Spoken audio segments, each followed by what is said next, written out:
hope that today we can learn something useful for our pronunciation, and we also have some fun after that, okay?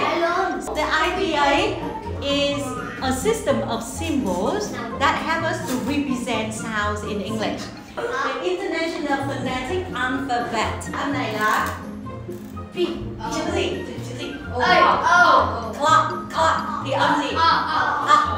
Very good. Đây là âm thứ ba. Âm này, đây là con gì? Bull. Đây là âm bu. Được chưa? Bốn. Once upon a time, in the linguistic magical realm, they held a treasure chest, carrying with it the ultimate secret of perfect pronunciation. Many have tried to find it, but only the bravest can hold on to the last clue. We will have 3 rounds. First round is the riddle room. Each group, it will receive 2 riddles written in IPA.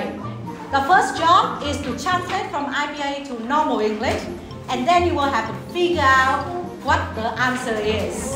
This challenge is not to fight, but to sing. Các bạn sẽ nhận được lời bài hát viết bằng IPA.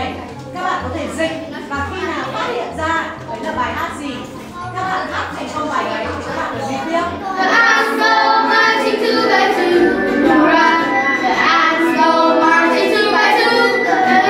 Humpty Dumpty sat on a wall.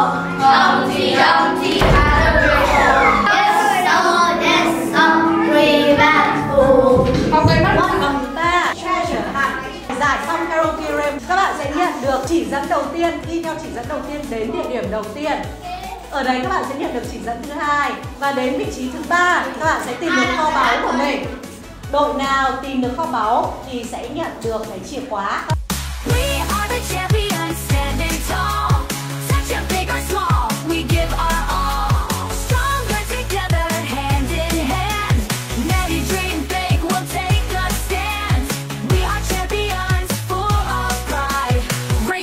Reach the sky, we can do it, just you and I. One more step, one more try, let's go higher, way up high.